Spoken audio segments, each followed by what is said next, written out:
El sol de la mañana apenas comenzaba a filtrarse por las cortinas desgastadas del pequeño apartamento cuando Marco Valdés se miró al espejo del baño. Sus ojos, cansados por otra noche de insomnio, recorrieron las líneas de su rostro, la barba de días que nunca terminaba de crecer pareja, las ojeras que se habían vuelto parte permanente de su expresión. Pasó la mano por su cabeza rapada, sintiendo la aspereza familiar del corte militar que había mantenido desde sus años en prisión. No por elección, por costumbre, por supervivencia, porque cambiar significaba pretender ser alguien que el mundo no le permitiría ser jamás. Bajó la mirada hacia sus brazos, hacia las tatuajes que serpenteaban por su piel como un mapa de decisiones que no podía borrar. El rosario en el antebrazo derecho, hecho con tinta improvisada en una celda húmeda durante su segundo año encerrado. El nombre de su hijo en el izquierdo, Lucas, las letras ligeramente torcidas porque su mano temblaba de emoción cuando el artista improvisado terminó de grabarlo. 8 años habían pasado desde ese día.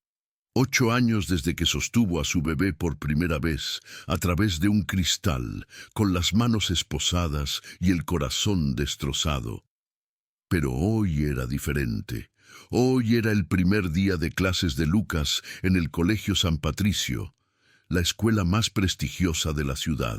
Una escuela a la que Marco jamás habría podido aspirar, pero que ahora, gracias a una beca que su hijo había ganado por su brillantez académica, se abría como una puerta hacia un futuro que él mismo nunca tendría.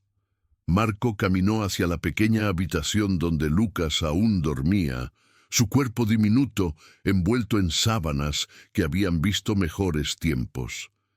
Se sentó en el borde de la cama y observó a su hijo respirar, el pecho subiendo y bajando con la paz que solo la inocencia puede otorgar. En la pared, decenas de dibujos hechos con crayones baratos mostraban casas con jardines enormes, familias sonrientes, soles amarillos con caritas felices. En ninguno de esos dibujos había rejas. En ninguno había uniformes de prisión. Lucas había construido un mundo donde el pasado de su padre simplemente no existía. «Lucas», susurró Marco, acariciando suavemente el cabello desordenado de su hijo. «Despierta, campeón. Hoy es el gran día». Los ojos del niño se abrieron lentamente y una sonrisa inmediata iluminó su rostro al ver a su padre. «¿Ya es hora, papá? ¿Ya vamos a mi escuela nueva?» «Ya es hora», respondió Marco, forzando una sonrisa que ocultaba el terror que sentía en el estómago. «Ve a lavarte la cara mientras preparo el desayuno». Mientras Lucas corría al baño con la energía inagotable de sus 8 años, Marco se dirigió a la cocina y abrió la nevera casi vacía. Un cartón de leche, 3 huevos, un pedazo de queso que había comprado en oferta. Suficiente para hoy.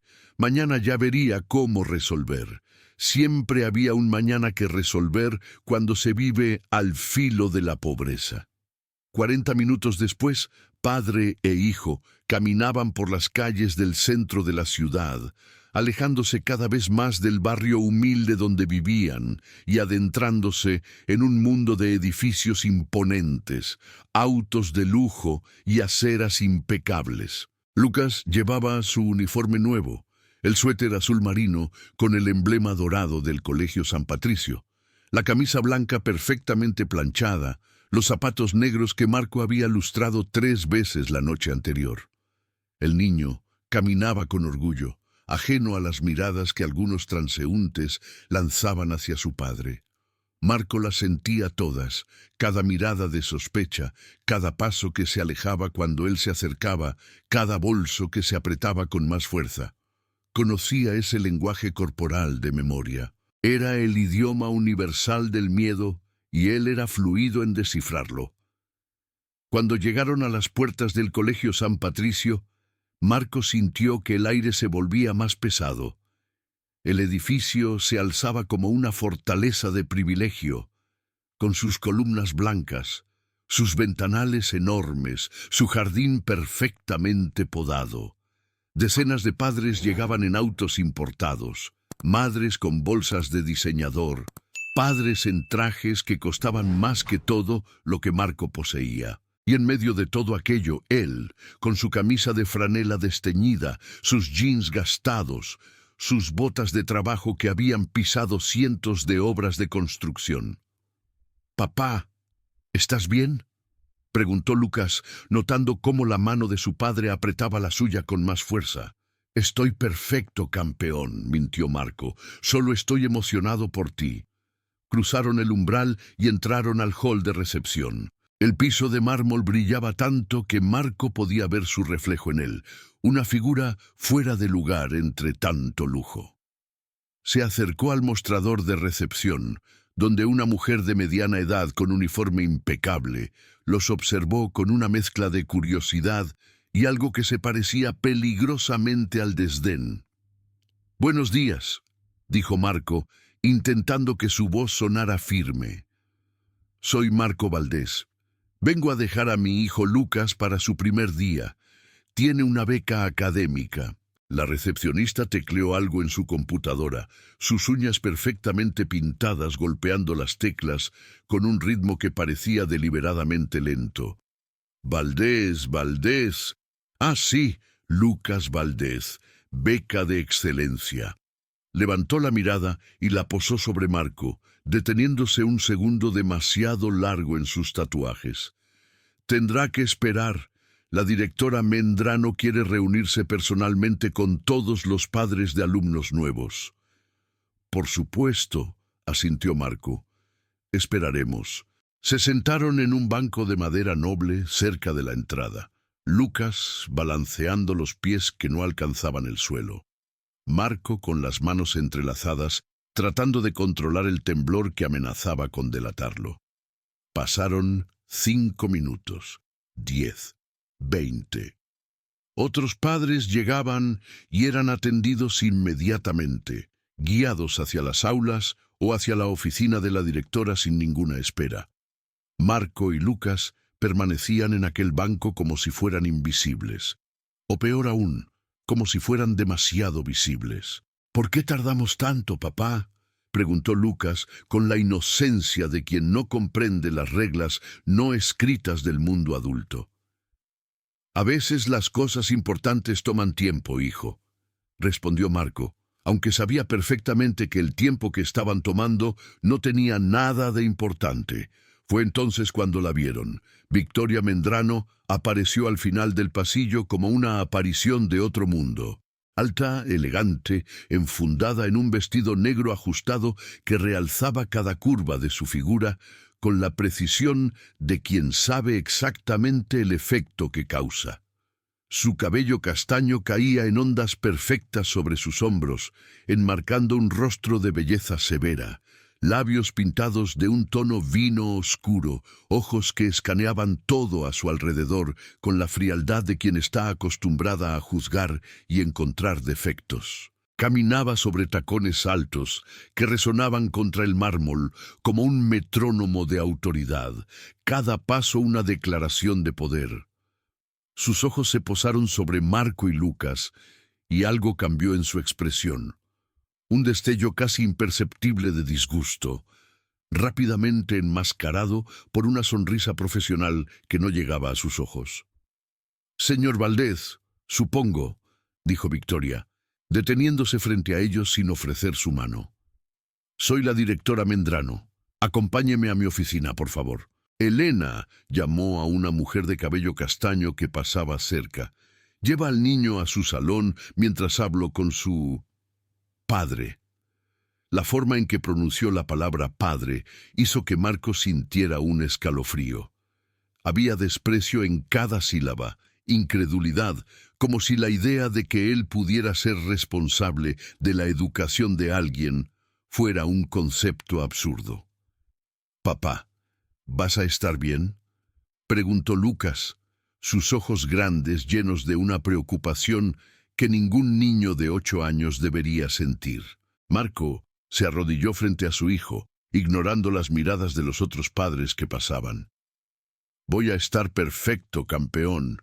Tú ve a conocer tu nueva clase. Te recojo a la salida, ¿sí? Te amo. Yo también te amo, papá. Elena, la profesora de ojos verdes y expresión amable, tomó la mano de Lucas con una ternura que contrastaba violentamente con la frialdad del ambiente. Ven, Lucas, te van a encantar tus nuevos compañeros. Marco observó a su hijo alejarse por el pasillo, cada paso que los separaba de él, sintiéndose como un pequeño desgarro en el pecho. Cuando Lucas desapareció al doblar una esquina, Marco se volvió hacia la directora, quien ya caminaba hacia su oficina sin siquiera verificar si él la seguía. El despacho de Victoria Mendrano era exactamente lo que Marco había esperado. Enorme, intimidante, diseñado para hacer sentir pequeño a cualquiera que se sentara del otro lado del escritorio de mogno oscuro. Diplomas enmarcados en las paredes, fotografías con políticos y empresarios, trofeos que proclamaban excelencia en cada rincón. Victoria se sentó en su silla de cuero, cruzó las piernas con deliberada elegancia y señaló una silla más pequeña frente a ella sin decir palabra. Marco se sentó, consciente de que cada elemento de aquella habitación estaba diseñado para recordarle su lugar en el mundo. «Seré directa, señor Valdez», comenzó Victoria, abriendo una carpeta sobre su escritorio. «Tengo el expediente de su hijo aquí. Notas extraordinarias, recomendaciones brillantes, una prueba de aptitud que lo coloca en el percentil superior. Un niño verdaderamente excepcional». Hizo una pausa, y sus ojos se elevaron para encontrarse con los de Marco, lo que me lleva a preguntarme cómo es posible que un niño con tanto potencial haya terminado bajo la tutela de alguien como usted. El corazón de Marco se detuvo por un instante. ¿Perdón? No se haga el ingenuo, señor Valdez. Sé exactamente quién es usted. Sé que pasó 5 años en la Penitenciaría Federal del Norte. Sé que fue condenado por robo a mano armada. Sé que su esposa lo abandonó mientras estaba encerrado y que, por algún milagro judicial incomprensible, usted obtuvo la custodia de Lucas cuando salió. Victoria cerró la carpeta con un golpe seco. Lo que no sé es cómo esperaba que yo no me enterara. Marco tragó saliva, sintiendo cómo las paredes de aquella oficina se cerraban a su alrededor. «Señora directora, yo pagué mi deuda con la sociedad. Cometí errores, sí, pero eso fue hace años. Desde que salí, no he hecho otra cosa que trabajar honestamente para darle una buena vida a mi hijo». «Una buena vida», repitió Victoria, con una risa breve y cortante. ¿Llama usted buena vida a vivir en un apartamento de un solo cuarto en uno de los barrios más peligrosos de la ciudad? ¿A trabajar en construcción por un salario que apenas alcanza para sobrevivir? ¿A exponer a ese niño brillante a un ambiente de criminalidad y pobreza? Yo nunca he expuesto a Lucas a nada malo, respondió Marco, sintiendo cómo la ira comenzaba a mezclarse con la humillación. Lo he protegido de todo. He trabajado turnos dobles para que no le falte nada. Ha traído su pasado criminal a las puertas de mi institución, interrumpió Victoria, poniéndose de pie y caminando hacia la ventana. ¿Tiene idea de lo que significaría para la reputación de este colegio si los otros padres se enteran de que admitimos al hijo de un delincuente, de un ladrón, de alguien que probablemente sigue involucrado en actividades ilícitas? Yo no estoy involucrado en nada ilícito, protestó Marco, levantándose también. No tiene derecho a acusarme de... Victoria se giró bruscamente, y la frialdad en sus ojos hizo que Marco se detuviera en seco. Yo tengo derecho a proteger a los niños de esta institución de influencias negativas, señor Valdez. Y usted, con sus tatuajes de presidiario, su aspecto de criminal, su historial de violencia, es exactamente el tipo de influencia de la que debo protegerlos. Mis tatuajes no definen quién soy, dijo Marco. su voz temblando entre la rabia y la desesperación. Y mi historial está cerrado. Pagué por lo que hice. Tengo derecho a rehacer mi vida. Tiene derecho a lo que la sociedad decida darle, respondió Victoria, acercándose a él con pasos lentos, deliberados. Y esta sociedad, mi sociedad, la sociedad de este colegio, no quiere darle nada. Marco dio un paso hacia adelante, un gesto instintivo de quien busca defender su dignidad. Fue un error. Victoria retrocedió inmediatamente, su rostro contorsionándose en una mueca de asco y terror teatral.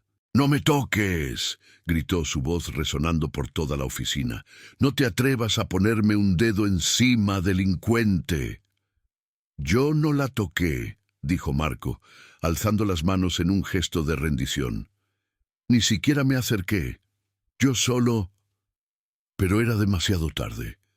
La puerta de la oficina se abrió de golpe y 2 guardias de seguridad entraron, alertados por el grito. Detrás de ellos, varios padres que esperaban en el pasillo asomaban sus cabezas, sus rostros una mezcla de curiosidad morbosa y juicio instantáneo. Victoria se llevó una mano al pecho, interpretando su papel de víctima con una perfección que revelaba práctica. «Este hombre me amenazó», dijo. Su voz, temblorosa pero perfectamente audible para todos los espectadores. «Intentó agredirme cuando le informé que estábamos reconsiderando la admisión de su hijo». «Eso es mentira», protestó Marco, pero sus palabras se perdieron en el caos. Los guardias lo sujetaron por los brazos, sus dedos clavándose en los tatuajes que tanto parecían ofender a todos. «Yo no hice nada, solo estábamos hablando». «Sáquenlo de mi institución», ordenó Victoria, recuperando instantáneamente su compostura de directora respetable. «Y asegúrense de que no vuelva a poner un pie aquí jamás». Mientras lo arrastraban hacia la salida, Marco vio los rostros de los otros padres. Vio el desprecio, el miedo, la satisfacción de ver confirmados sus prejuicios.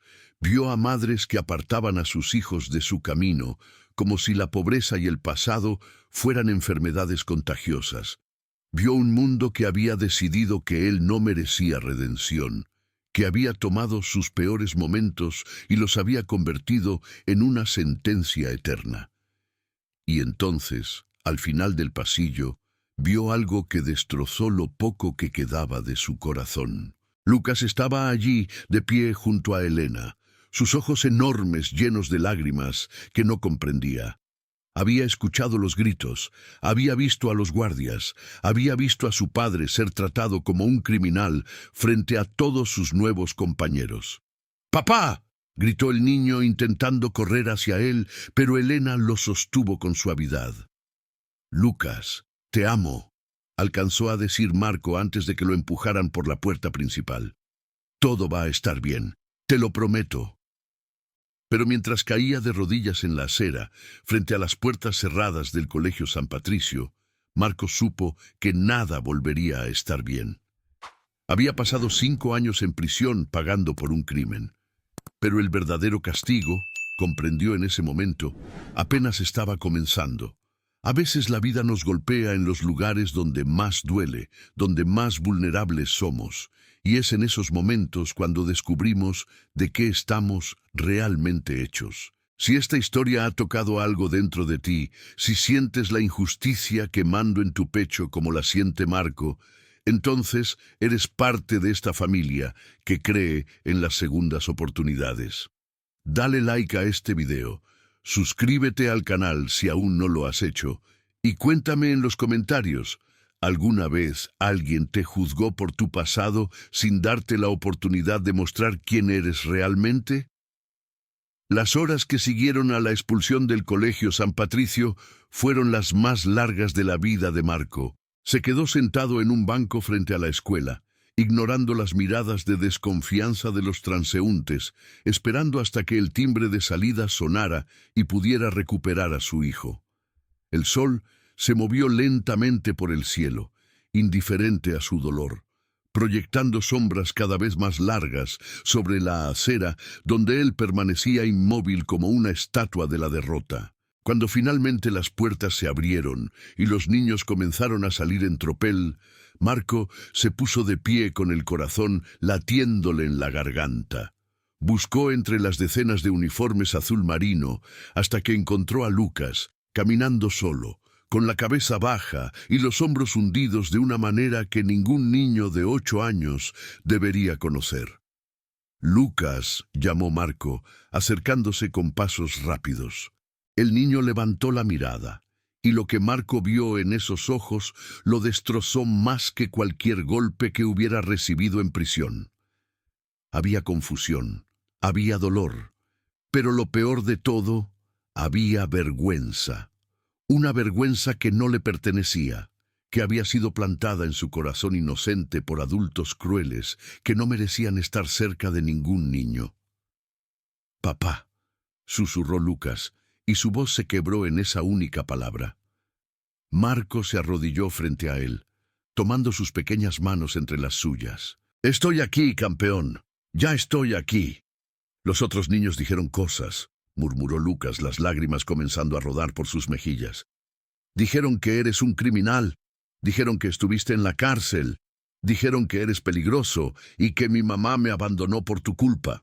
El niño hipó, su cuerpo temblando con sollozos que intentaba contener. «¿Es verdad, papá? ¿Es verdad lo que dicen?» El mundo se detuvo para Marco en ese instante. Había imaginado este momento miles de veces durante sus años en prisión. Había ensayado las palabras que diría. Había construido explicaciones que sonaban razonables en la soledad de su celda.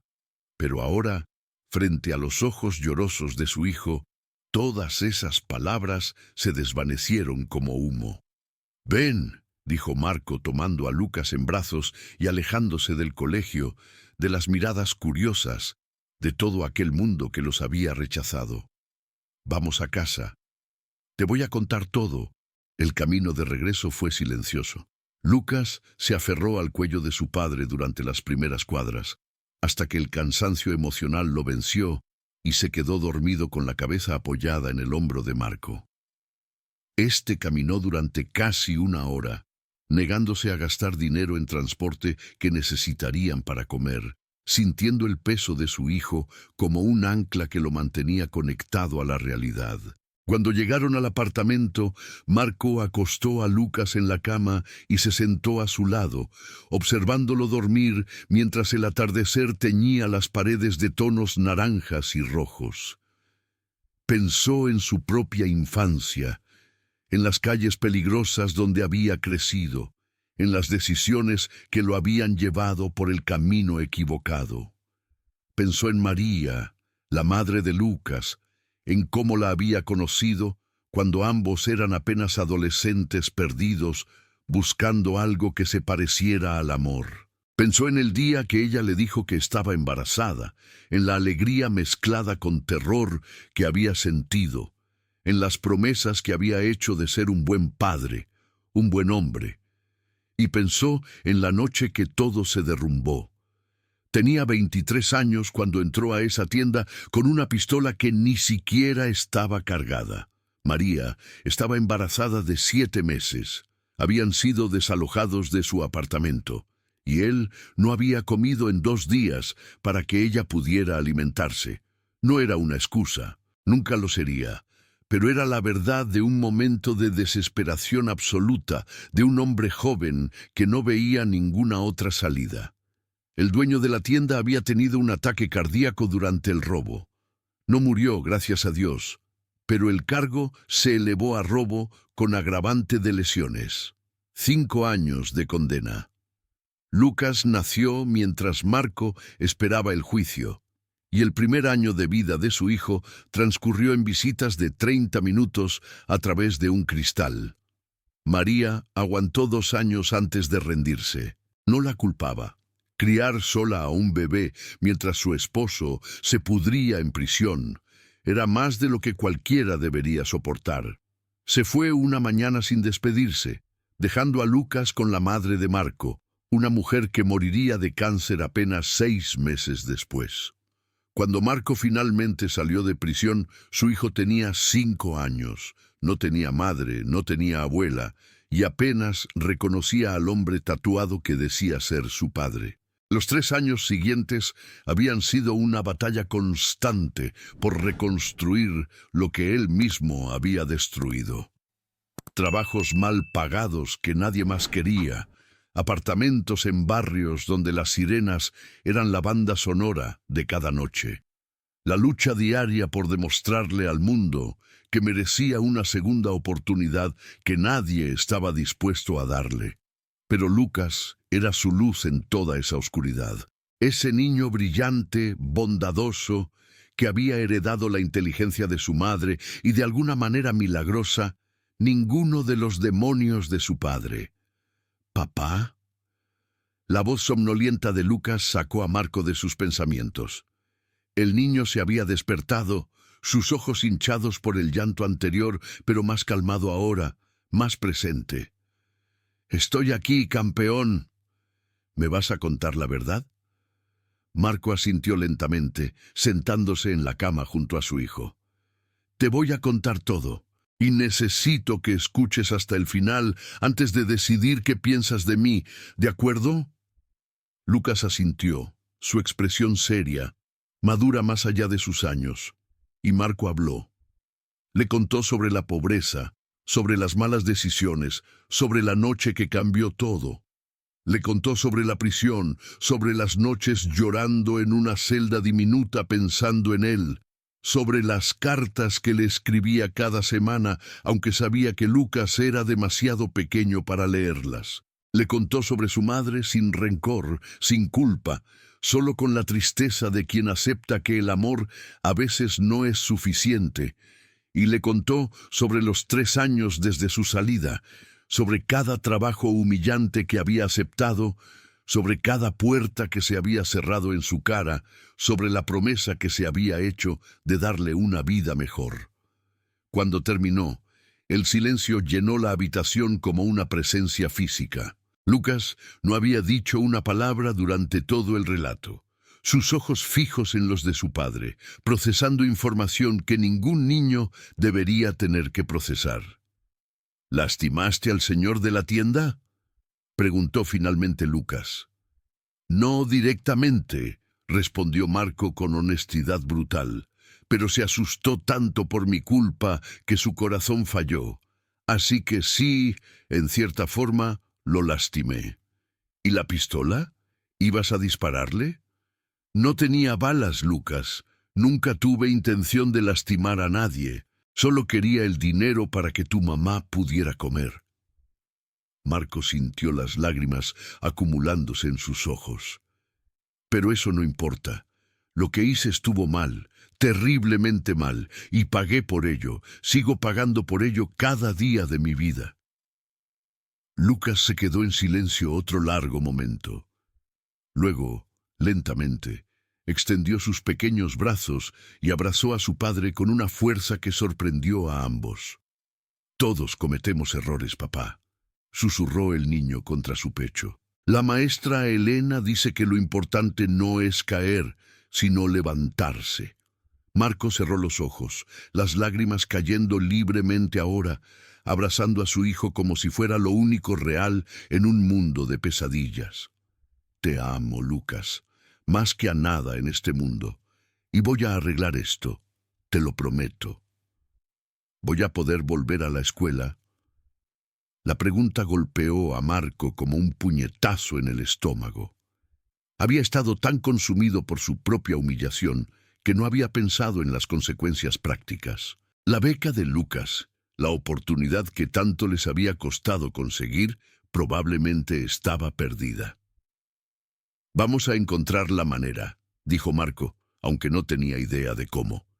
«Siempre encontramos la manera». Esa noche, después de que Lucas se durmiera, Marco sacó su teléfono viejo y buscó el número que había guardado hace meses, pero nunca se había atrevido a llamar. Tomás Reyes, un abogado que había conocido en un programa de reinserción social para expresidiarios. Tomás le había dado su tarjeta, diciéndole que lo llamara si alguna vez necesitaba ayuda legal. Marco había guardado esa tarjeta como un talismán, esperando no necesitarla nunca. El teléfono sonó 3 veces antes de que una voz grave respondiera. «Diga». «Tomás, soy Marco Valdés. Nos conocimos en el programa de reinserción hace unos meses». «Marco, claro que te recuerdo. ¿Cómo estás, hermano?» «He tenido días mejores», admitió Marco, y procedió a contarle todo lo sucedido en el Colegio San Patricio. Cuando terminó, hubo un largo silencio al otro lado de la línea. Luego, Tomás habló con un tono que mezclaba indignación y algo que sonaba peligrosamente como anticipación. «Marco, lo que esa mujer hizo es ilegal. No puede discriminar a tu hijo por tu pasado criminal. Hay leyes que protegen contra exactamente este tipo de situaciones». «¿De verdad?» «De verdad. Pero hay algo más». Tomás hizo una pausa dramática. «Victoria Mendrano. Conozco ese nombre. Dame un par de días para investigar, ¿de acuerdo? Creo que hay más en esta historia de lo que parece». Los días siguientes fueron una tortura de espera. Marco continuó yendo a trabajar a la obra de construcción donde había conseguido empleo, cargando ladrillos y mezclando cemento bajo el sol implacable, mientras su mente no podía dejar de dar vueltas a todo lo sucedido. Lucas se quedaba con la vecina, doña Carmen, una mujer mayor que había criado 6 hijos y que trataba a Lucas como si fuera el 7º. Fue el 3er día cuando todo cambió. Marco estaba en su descanso de almuerzo, sentado en una pila de bloques de concreto, comiendo un sándwich que había preparado en casa, cuando su teléfono sonó.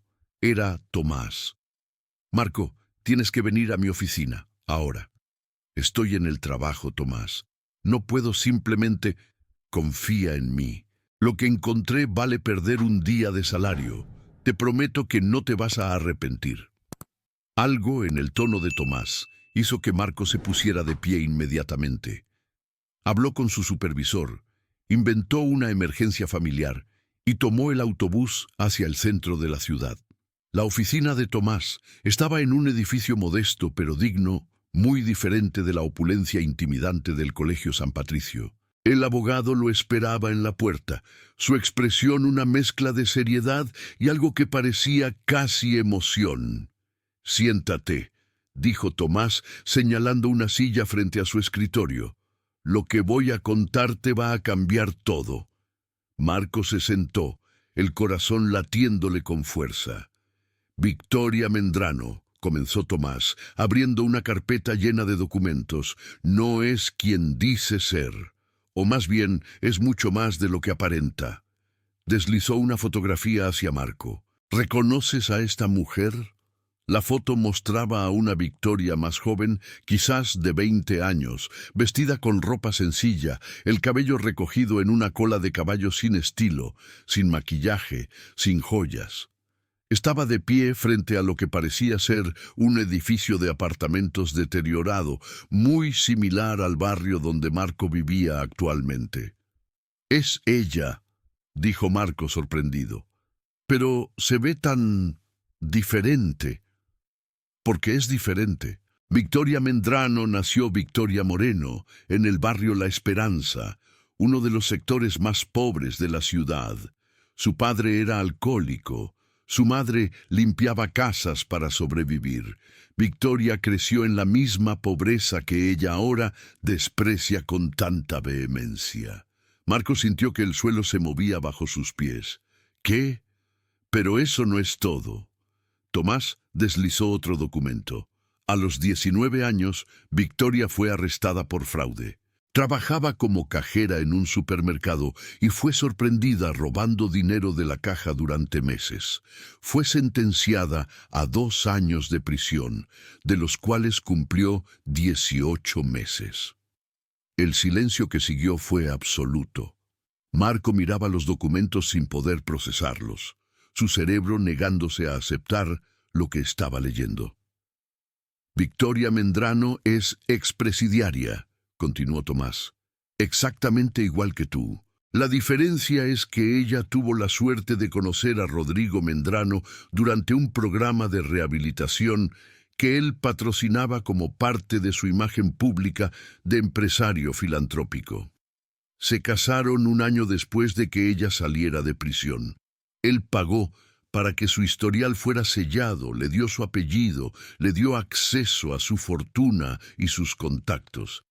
Ella se reinventó completamente, borró su pasado y construyó esta fachada de mujer respetable que ahora usa para destruir a personas como tú. Marco sentía que iba a vomitar. La mujer que lo había humillado frente a su hijo, que lo había llamado delincuente con tanto desprecio, que había amenazado con destruir el futuro de Lucas por su pasado criminal, era exactamente lo mismo que él. La única diferencia era que ella había tenido la suerte de encontrar a alguien con dinero que la sacara del hoyo, mientras que él había tenido que arrastrarse solo. «Hay más», dijo Tomás, y su expresión se volvió aún más seria. Rodrigo Mendrano murió hace 3 años, en circunstancias sospechosas. Oficialmente fue un infarto, pero hubo rumores de que Victoria había estado teniendo una aventura con el médico que firmó el certificado de defunción.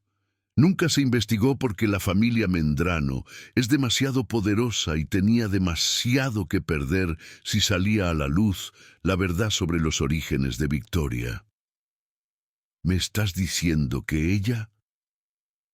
No estoy diciendo nada con certeza, interrumpió Tomás. No tengo pruebas de eso, pero lo que sí tengo pruebas es de su pasado criminal, de su fraude para conseguir el puesto de directora ocultando sus antecedentes, y de la discriminación ilegal que cometió contra ti y tu hijo. Tomás cerró la carpeta y miró a Marco directamente a los ojos.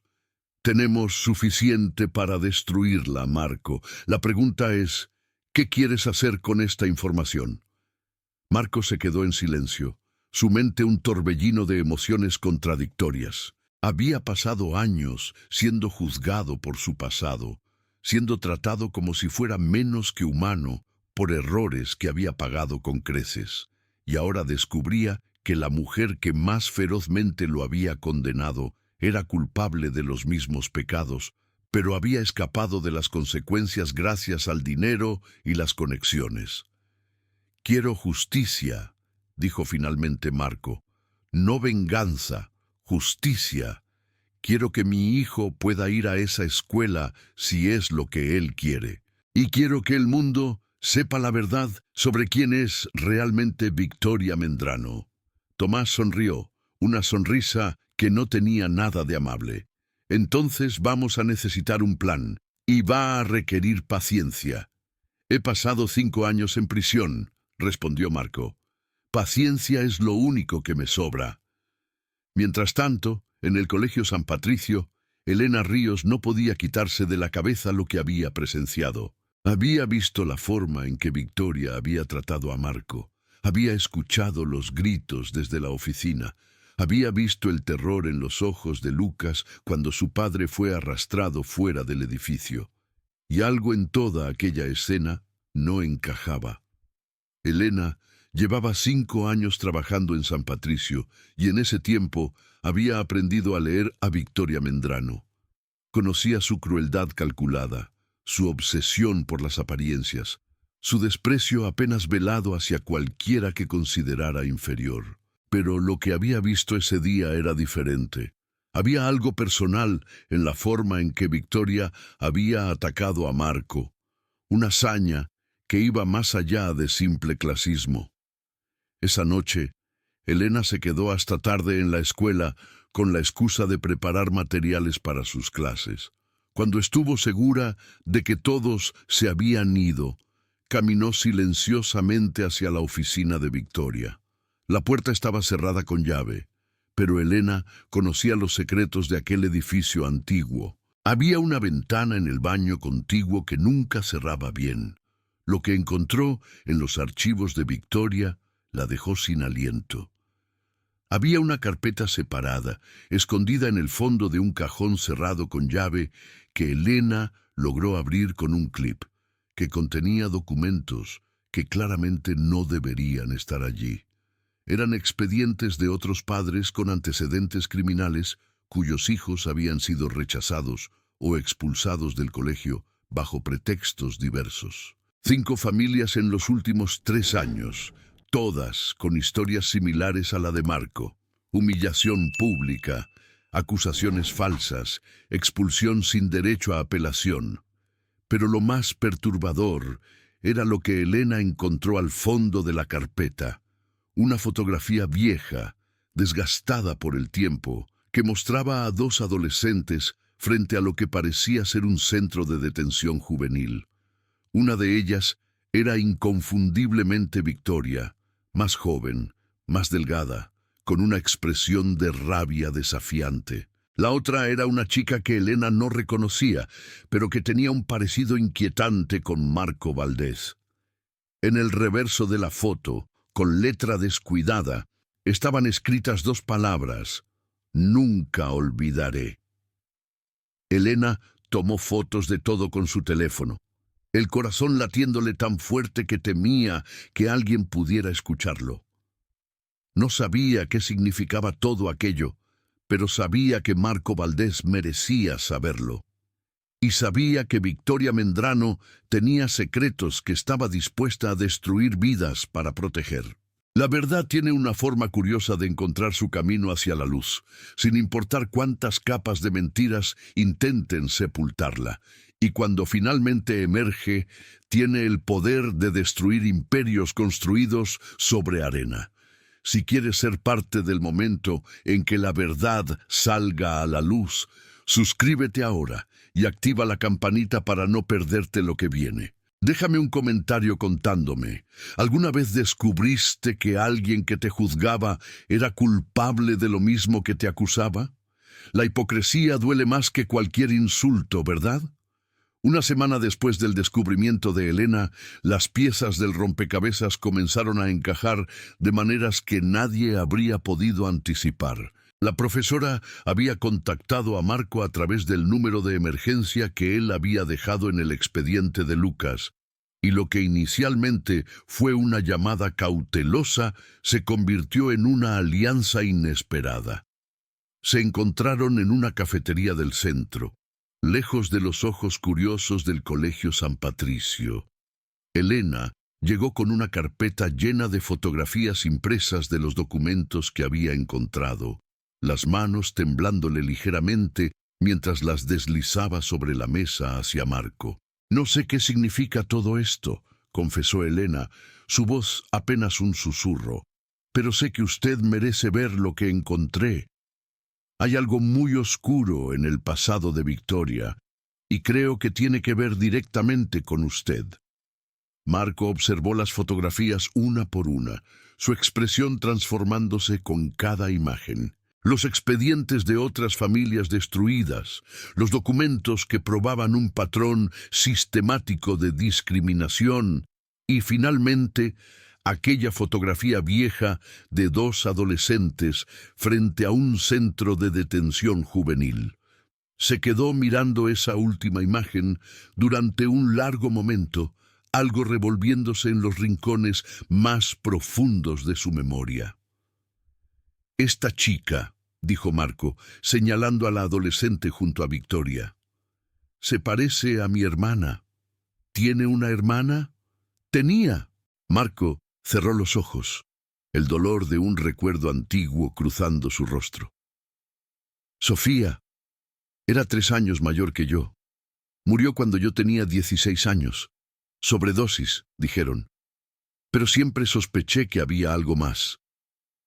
Abrió los ojos y miró a Elena con una intensidad que la hizo contener la respiración. Sofía estuvo en un centro de detención juvenil cuando tenía 17 años, robo menor. Estuvo allí 6 meses. El silencio que siguió fue denso, cargado de implicaciones que ninguno de los dos se atrevía a articular completamente. ¿Está diciendo que Victoria y su hermana se conocieron? «Es posible», Las fechas coincidirían. Marco tomó la fotografía y la estudió más de cerca. Sofía nunca habló mucho de su tiempo en detención. Cuando salió estaba diferente, más callada, más oscura. Empezó a consumir drogas poco después. Yo era un niño, no entendía lo que estaba pasando. Mis padres estaban demasiado ocupados tratando de sobrevivir para prestar atención. Su voz se quebró ligeramente. 6 meses después de salir, la encontré en su habitación. Ya era demasiado tarde. Elena extendió su mano y la posó suavemente sobre la de Marco. Lo siento mucho. Siempre me pregunté qué le pasó en ese lugar, continuó Marco. ¿Qué la cambió tanto? Y ahora... Dejó la frase sin terminar, pero ambos entendían la implicación. Esa misma tarde, Marco se reunió con Tomás en su oficina y compartió la nueva información. El abogado escuchó con atención creciente, tomando notas, haciendo preguntas ocasionales, su expresión volviéndose más grave con cada revelación.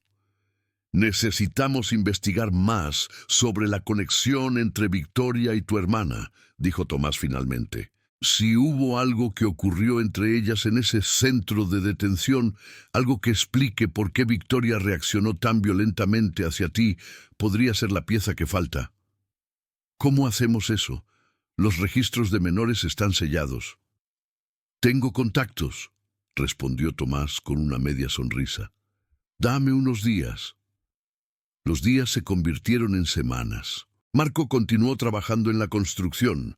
Lucas fue inscrito temporalmente en una escuela pública cercana que, aunque no tenía el prestigio de San Patricio, recibió al niño sin hacer preguntas sobre el pasado de su padre. Era un alivio temporal, pero Marco sabía que la batalla real aún estaba por librarse. Fue un jueves por la noche cuando Tomás lo llamó con la voz cargada de urgencia. «Encontré algo. Tienes que venir ahora mismo». Cuando Marco llegó a la oficina, encontró a Tomás con Elena, ambos inclinados sobre una serie de documentos esparcidos por todo el escritorio. El abogado lo miró con una expresión que mezclaba triunfo con algo parecido a la tristeza. «Conseguí acceso a los registros del centro de detención juvenil donde estuvieron Victoria y Sofía», comenzó Tomás. «Fue difícil, pero un antiguo empleado que ahora está retirado accedió a hablar conmigo off the record. Lo que me contó...» Hizo una pausa buscando las palabras correctas. «Lo que me contó explica todo». Marco se sentó, preparándose para lo que venía. «Victoria y Sofía fueron compañeras de celda durante los 6 meses que coincidieron en el centro», continuó Tomás. «Según los registros disciplinarios que logré obtener, hubo múltiples incidentes entre ellas, peleas, acusaciones de robo, intimidación. Pero el empleado me contó algo que no está en ningún registro oficial». «¿Qué cosa?» «Victoria era la líder de un grupo dentro del centro. Extorsionaban a las nuevas, las humillaban, las obligaban a hacer cosas. Sofía fue su objetivo principal durante meses. El empleado dijo que nunca había visto a nadie ser tratado con tanta crueldad, pero Sofía era fuerte, se resistió y un día descubrió algo sobre Victoria, un secreto que Victoria había mantenido oculto de todos». Marco sintió que el aire se espesaba a su alrededor. «¿Qué secreto?» «Victoria había matado a alguien antes de llegar al centro. Un accidente, supuestamente. Un chico de su barrio que la había rechazado. Lo empujó durante una discusión y él cayó por las escaleras. Murió de un traumatismo craneal. La familia era pobre, no tenía recursos para investigar y la policía lo clasificó como accidente. Pero Sofía encontró cartas que Victoria había escrito. Cartas donde confesaba lo que realmente había pasado. El silencio que siguió fue absoluto. «Sofía amenazó con exponer a Victoria», continuó Tomás. «Le dijo que cuando saliera iba a contar la verdad. Victoria le rogó, le ofreció cosas, pero Sofía se negó. Y entonces...» Tomás hizo una pausa dolorosa. El empleado me contó que unas semanas después de que Sofía saliera del centro, Victoria también fue liberada y que había jurado que Sofía nunca contaría su secreto. Marco sintió que el mundo se derrumbaba a su alrededor. Su hermana no había muerto de una sobredosis accidental. Había sido silenciada, y la mujer responsable había pasado las últimas 2 décadas construyendo una fachada de respetabilidad mientras él cargaba con el dolor de una pérdida que nunca pudo explicar. ¿Estás diciéndome que Victoria mató a mi hermana? No tengo pruebas directas, admitió Tomás, pero tengo suficiente evidencia circunstancial para reabrir la investigación de la muerte de Sofía. Y tengo algo más. Deslizó un documento hacia Marco. Esto es una orden judicial para una reunión extraordinaria del Consejo Directivo del Colegio San Patricio. Conseguí que un juez simpatizante a nuestra causa obligara al colegio a escuchar nuestra demanda por discriminación. La reunión es mañana por la noche y va a ser abierta al público. La mañana siguiente, Marco se despertó antes del amanecer. Se miró en el espejo del baño, observando los mismos rasgos que había visto miles de veces. La barba sin afeitar, el corte militar de su cabello, los tatuajes que serpenteaban por sus brazos. Pero hoy había algo diferente en sus ojos, una determinación que no había sentido desde que era un hombre joven, antes de que la vida lo aplastara bajo el peso de sus propios errores. Se vistió con la única ropa presentable que tenía, una camisa blanca que había planchado 3 veces la noche anterior, unos pantalones oscuros que había comprado en una tienda de segunda mano, los mismos zapatos de trabajo de siempre porque no tenía otros. No iba a pretender ser algo que no era. Iba a enfrentar a Victoria Medrano exactamente como quien era, un expresidiario, un padre, un hermano que nunca había dejado de buscar la verdad. El salón de eventos del Colegio San Patricio estaba lleno cuando Marco llegó. Padres de familia en sus trajes de diseñador, miembros del consejo directivo con expresiones de incomodidad, periodistas que habían sido alertados por Tomás sobre una historia que prometía ser explosiva, y al frente del salón, sentada en una mesa elevada como si fuera un trono, Victoria Medrano irradiaba una confianza que solo podía venir de alguien que creía tener el control absoluto de la situación. Cuando Victoria vio entrar a Marco, algo cruzó brevemente por su rostro. Un destello de reconocimiento, quizás de miedo, que fue rápidamente enmascarado por su habitual expresión de desprecio. «Señor Valdés», dijo Victoria al micrófono, su voz resonando por todo el salón. «Veo que ha decidido humillarse una vez más, viniendo a un lugar donde claramente no es bienvenido». Marco no respondió. Caminó hasta el frente del salón, donde Tomás ya lo esperaba junto a una mesa reservada para ellos. Elena estaba sentada unas filas más atrás, con Lucas a su lado. El niño le dedicó una pequeña sonrisa de aliento a su padre, y Marco sintió que su corazón se hinchaba de amor y determinación. La reunión comenzó con los procedimientos formales.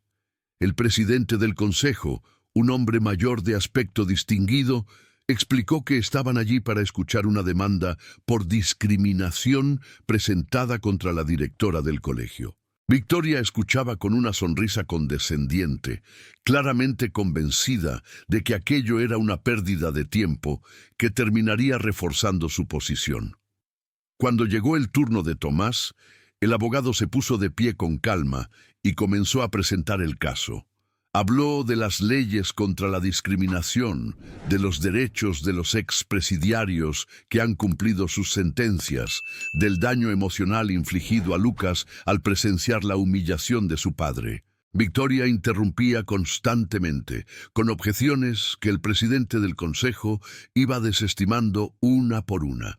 Su confianza comenzaba a resquebrajarse, pequeñas grietas apareciendo en su fachada perfecta cada vez que Tomás presentaba una nueva pieza de evidencia. Pero fue cuando Tomás mencionó el patrón de discriminación, los otros 5 casos de familias destruidas por Victoria, que el ambiente del salón cambió completamente. Los murmullos comenzaron a extenderse entre el público y por primera vez los miembros del consejo miraron a Victoria con algo diferente a la deferencia habitual. «Esto es ridículo», exclamó Victoria, poniéndose de pie abruptamente. Esas familias fueron expulsadas por razones perfectamente válidas. Sus hijos representaban un peligro para nuestros estudiantes. ¿Un peligro basado en los crímenes de sus padres?, preguntó Tomás con calma. ¿Crímenes por los cuales esos padres ya habían pagado su deuda con la sociedad? ¿Está usted diciendo, directora Medrano, que los hijos deben ser castigados por los pecados de sus padres? Estoy diciendo que tengo el deber de proteger a los niños de este colegio de influencias nocivas. ¿Influencias nocivas como usted, directora? El silencio que siguió fue absoluto. Victoria se quedó paralizada, su rostro perdiendo todo color. «¿Perdón?», susurró. Tomás caminó hacia el centro del salón, sosteniendo una carpeta que todos reconocieron como la misma que había estado mostrando durante toda la reunión. «Tengo aquí documentos que prueban que Victoria Medrano, nacida Victoria Moreno, fue condenada a 2 años de prisión a los 19 años por fraude. Cumplió 18 meses de su sentencia antes de ser liberada por buena conducta. Documentos que la directora ocultó deliberadamente cuando solicitó el puesto en este colegio. El caos estalló en el salón. Gritos de incredulidad, murmullos indignados, periodistas tomando fotos frenéticamente. Victoria retrocedió un paso, luego otro, su compostura desmoronándose como un castillo de arena bajo una ola. Eso es mentira», tartamudeó Victoria. «Mis registros están sellados. No tiene derecho». «Sus registros fueron sellados ilegalmente mediante soborno», continuó Tomás sin piedad. «Tengo declaraciones juradas del funcionario que aceptó el dinero de su difunto esposo para hacer desaparecer su pasado. Un pasado que incluye no solo el fraude por el que fue condenada, sino también sospechas de estar involucrada en la muerte de un joven en su barrio natal, muerte que fue clasificada como accidental, pero que múltiples testigos cuestionaron en su momento». Victoria buscó desesperadamente entre el público, quizás esperando encontrar algún aliado, alguna cara amigable. Pero todo lo que encontró fueron expresiones de horror, de traición, de ira contenida de padres que habían confiado a sus hijos a una institución dirigida por alguien que les había mentido desde el primer día. «Y hay algo más», dijo Tomás, y su voz se volvió más suave, casi triste. «Algo que conecta directamente a la directora Medrano con el señor Valdés de una manera que ella nunca quiso que saliera a la luz». Marco se puso de pie lentamente, sintiendo el peso de todas las miradas sobre él. Caminó hacia el frente del salón hasta quedar frente a Victoria, a apenas 1 metro de distancia. Por primera vez, la miró directamente a los ojos sin bajar la mirada. «Sofía Valdés», dijo Marco, y su voz apenas tembló. «Mi hermana estuvo contigo en el centro de detención juvenil hace 20 años, descubrió lo que habías hecho, amenazó con exponerte». Hizo una pausa, dejando que el silencio amplificara cada palabra. «Murió 6 meses después de salir. La policía dijo que fue una sobredosis accidental. Pero tú y yo sabemos la verdad, ¿no es así, Victoria?». El rostro de Victoria se transformó. La máscara de mujer respetable se desintegró completamente, revelando algo oscuro, algo aterrador que había estado oculto durante décadas. «Tu hermana era una amenaza», siseó Victoria, su voz tan baja que solo Marco pudo escucharla. «Igual que tú, igual que todos los de tu clase. Creen que pueden salir de donde vienen, creen que merecen las mismas oportunidades que nosotros, pero no es así. Algunos nacimos para triunfar y otros nacieron para arrastrarse en el fango. «Naciste en el mismo fango que yo», respondió Marco. «La única diferencia es que encontraste a alguien con dinero que te ayudó a enterrar tu pasado. Yo no tuve esa suerte, pero eso no me hace menos digno que tú. Y definitivamente no hace a mi hijo menos digno que cualquier niño de esta escuela». Victoria abrió la boca para responder, pero fue interrumpida por el presidente del consejo, quien golpeó la mesa con su mazo para restaurar el orden. «Directora Mendrano», dijo el hombre con voz grave, «a la luz de las evidencias presentadas esta noche, el Consejo Directivo del Colegio San Patricio no tiene otra opción que suspenderla de sus funciones de manera inmediata, pendiente de una investigación completa. Además, recomendaremos a las autoridades competentes que reabran la investigación sobre la muerte de Sofía Valdés». Victoria se quedó inmóvil por un momento, como si no pudiera procesar lo que estaba escuchando. Luego, algo se rompió dentro de ella. Con un grito de rabia que heló la sangre de todos los presentes, se lanzó hacia Marco con las manos extendidas como garras. «Tú me arruinaste», gritó, mientras los guardias de seguridad la sujetaban. «Todo lo que construí, todo por lo que trabajé. Eres igual que tu hermana, una plaga que no sabe cuál es su lugar». Mientras la arrastraban fuera del salón, sus gritos haciendo eco por los pasillos de mármol, Marco sintió algo que no había experimentado en muchos años.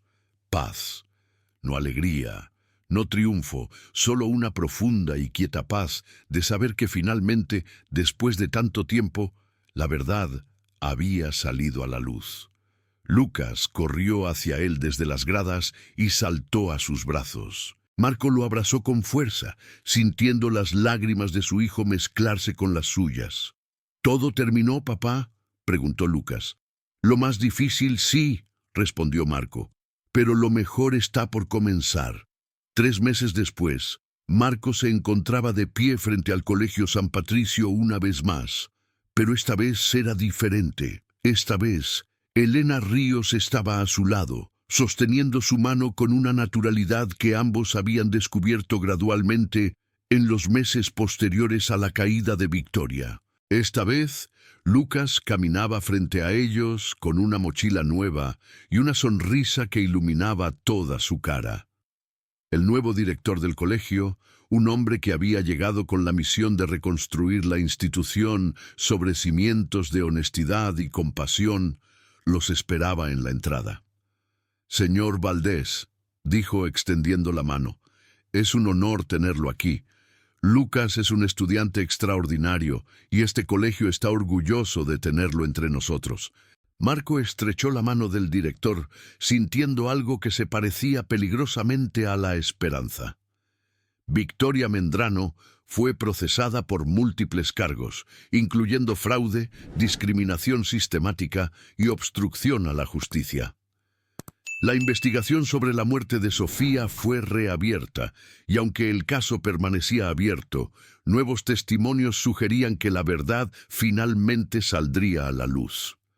Pero para Marco, la verdadera victoria no estaba en los tribunales. Estaba en la sonrisa de su hijo cada mañana, en la mano de Elena entrelazada con la suya, en las segundas oportunidades que finalmente se abrían frente a él después de tantos años de puertas cerradas.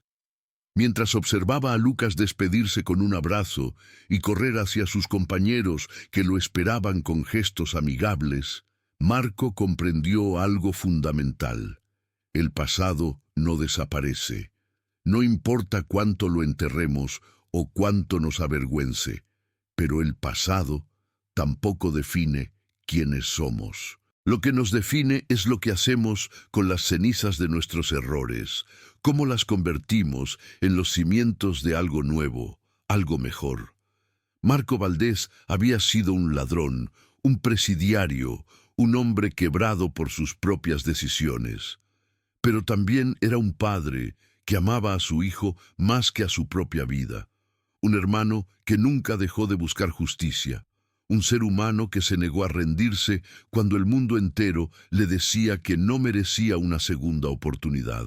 Y mientras el sol de la mañana bañaba las puertas del Colegio San Patricio con luz dorada, Marco supo que su historia no había terminado. Apenas comenzaba. Todos cargamos con un pasado. Algunos de nosotros cargamos con errores que nos persiguen como sombras, con decisiones que quisiéramos poder borrar. Pero esta historia nos recuerda algo importante. No somos nuestros peores momentos. Somos la suma de todo lo que hacemos después de caer, de cada vez que nos levantamos cuando nadie cree que podamos. Si esta historia te tocó el corazón, si te recordó que las segundas oportunidades existen para quien las busca con el corazón sincero, dale like, suscríbete a este canal y comparte este video con alguien que necesite escuchar que nunca es demasiado tarde para empezar de nuevo. Y cuéntame en los comentarios, ¿cuál ha sido tu mayor segunda oportunidad? ¿Qué momento de tu vida te hizo creer que la redención es posible? Te leo abajo.